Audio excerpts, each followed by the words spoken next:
wah itu Pak Kuku kalau ibadah mainan handphone terus. Padahal kan saya sedang mencari ayat Alkitab, saya sudah tidak lagi membawa buku padahal sudah 10 tahun yang lalu. Orang bilang, jangan pakai lighting, itu kan lampu disco, lampu pesta. Masa lampu disco masukin ke gereja? Loh, salah.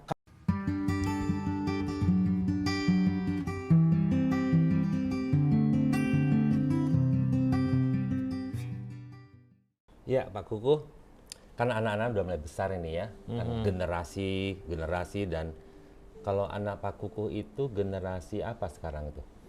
Ya menurut teori generasi pada sekarang ini, anak saya yang paling kecil tuh generasi alfa, Wah, ini keren ya. generasi yang dekat dengan teknologi, generasi yang mengenal teknologi dengan cepat, tapi walau sudah megang satu teknologi misalnya gadget gitu sudah bisa mengoperasikannya gitu. Jadi anak-anak pintar nih ya? Ya bisa dikatakan generasi ke generasi kan tambah pintar sebetulnya. Nah, kenapa saya perlu tanya ini? Karena memang kalau saya masuknya generasi baby boomers. Baby boomers ya. Iya, jadi yang belum ada TV dulu, belum ada HP, dulu tuh kemudian perkembangan dari telepon biasa menjadi telepon wireless, baru kemudian HP. Tapi waktu saya kecil sudah ada TV. Iya, berarti generasinya apa tuh ya? Ya termasuk X. awal-awal milenial Iya. sebetulnya. Cuman Berarti menuju ke TV-nya milenial masih ya? hitam putih ya. Saya kan Iya, dulu berarti generasi X itu ya? film Gaban itu film kecil saya itu, Megaloman itu, Kamen Rider gitu. Iya, yang saya lihat ini anak-anak sekarang sebenarnya beruntung sekali. Kenapa saya bilang beruntung? Mereka adalah sebuah generasi yang sudah dikelilingi oleh teknologi, baik teknologi transportasi, ya. Dan hari itu saya pernah kirim ke Pak Kukuh kan ini.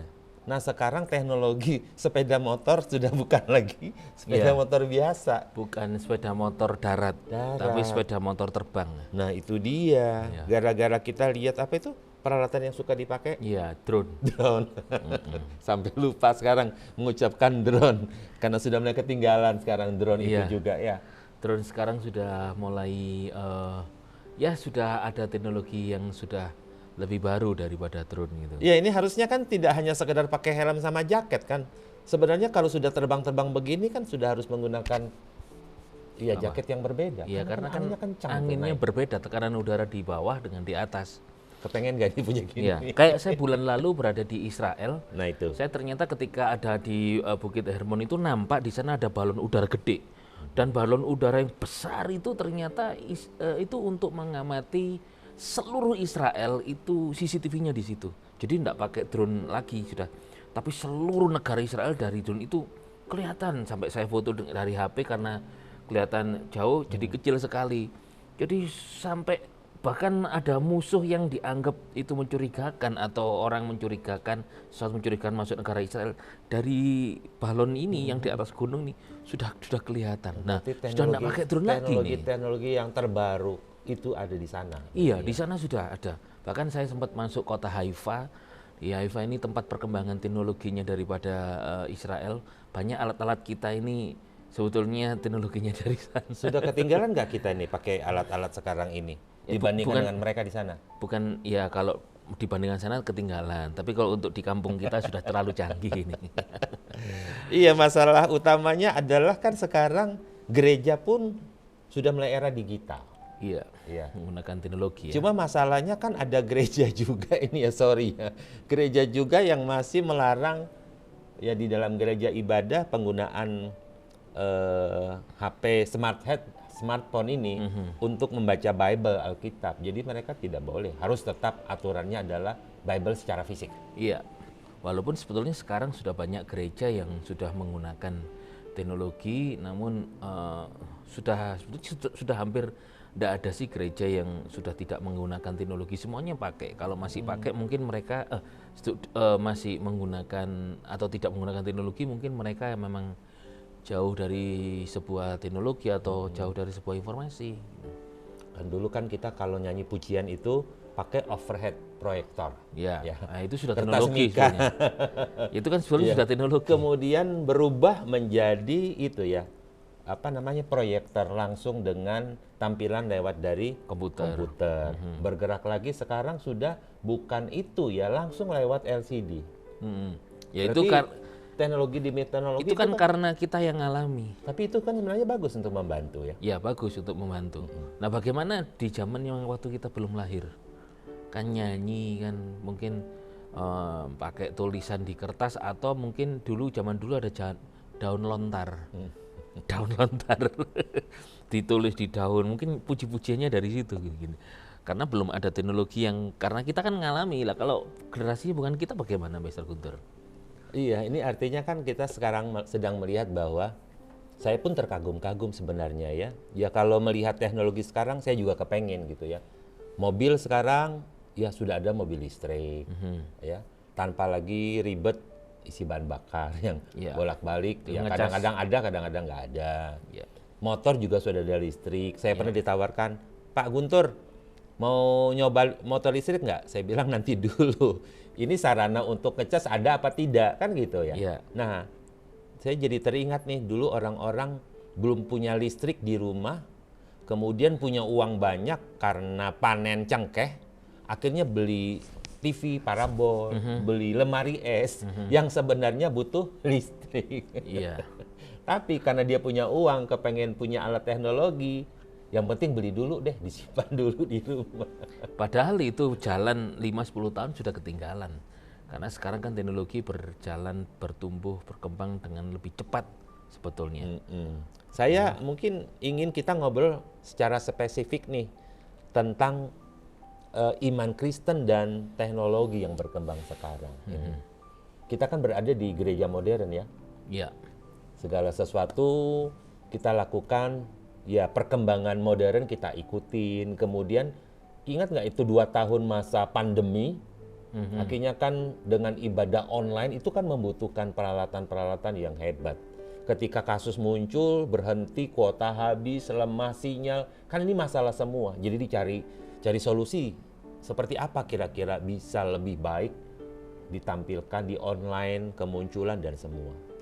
Nah, Pastor Kuku lihatnya seperti apa ini? Ya kalau saya melihat pada waktu pandemi sebetulnya Tuhan tidak sedang menutup ibadah. Tuhan tidak sedang menutup ibadah. Iya. Kalau gedung gereja tidak ada operasi, iya.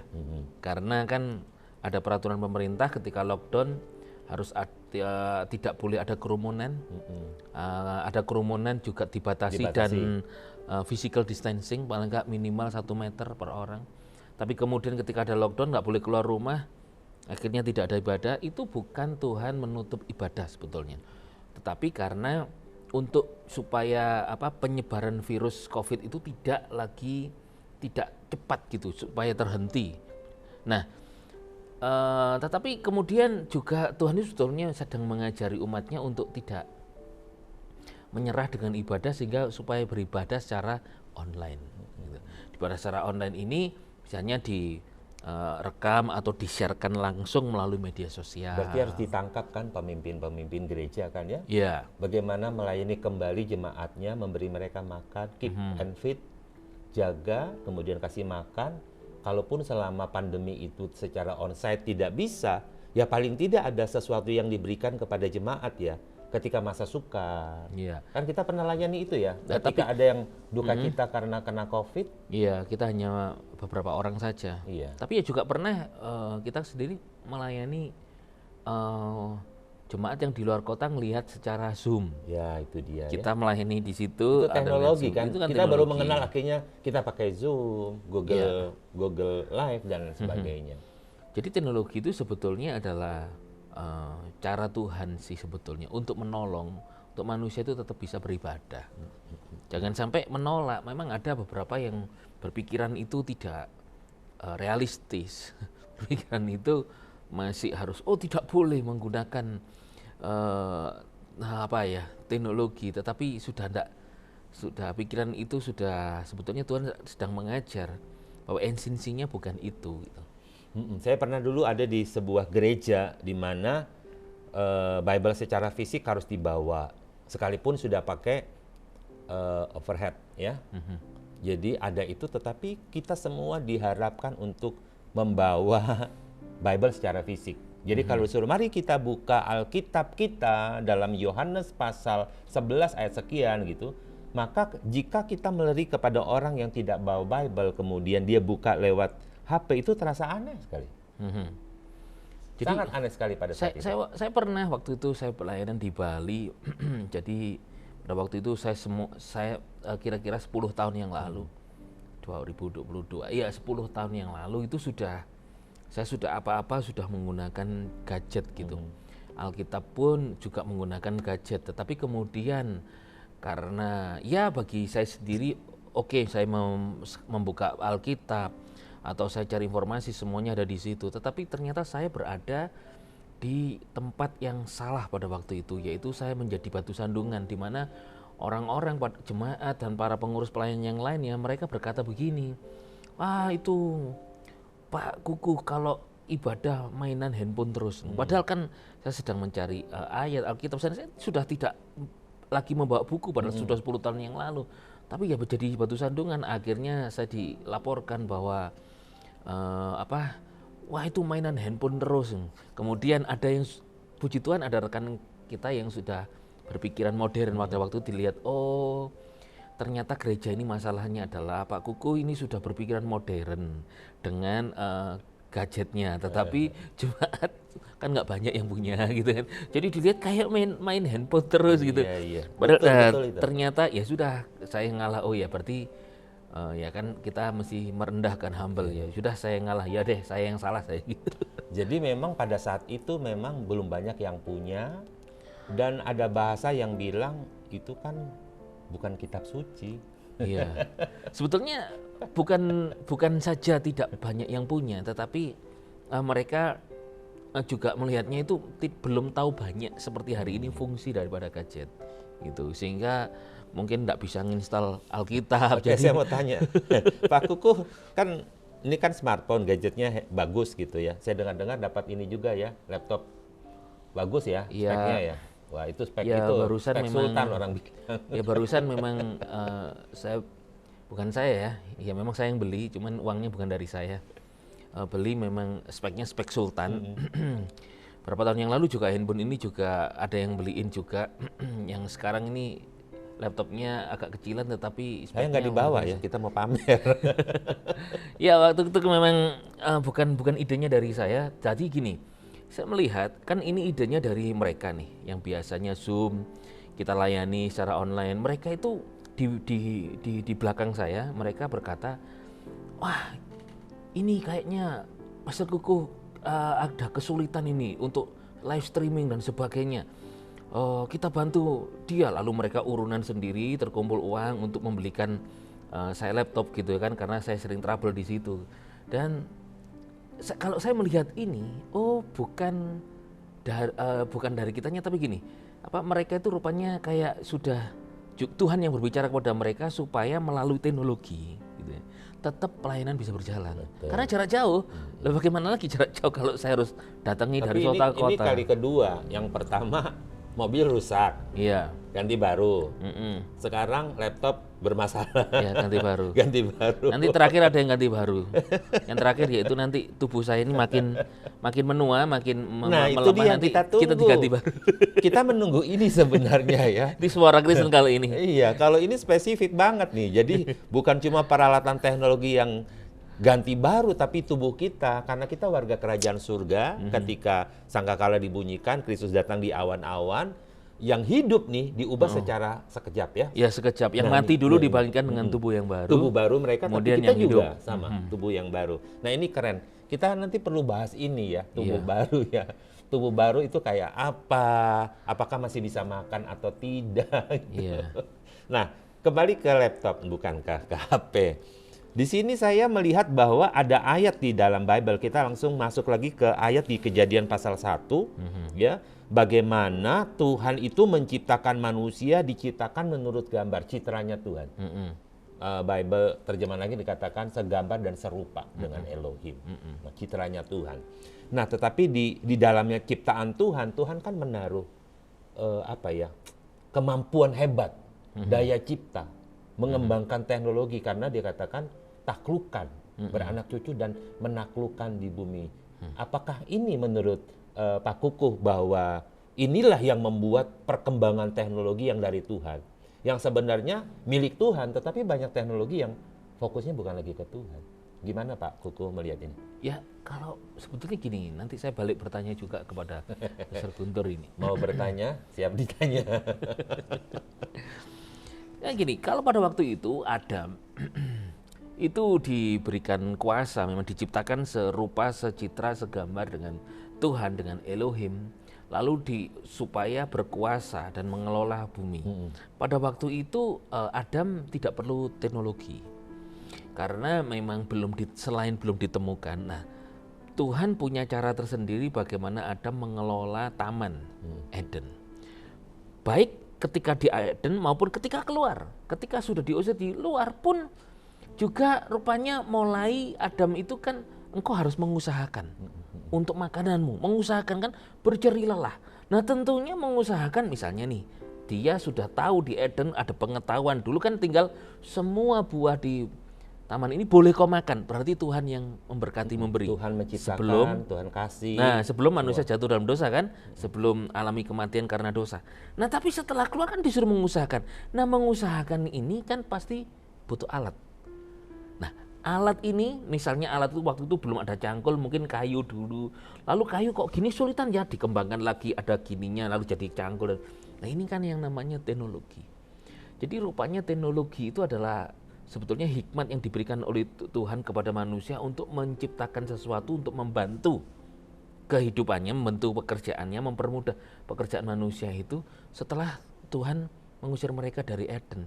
Jadi rupanya perkembangannya. Iya, karena manusia susah. Untuk cari makan susah bagaimana kan? mengelola, membuat jadi lebih baik.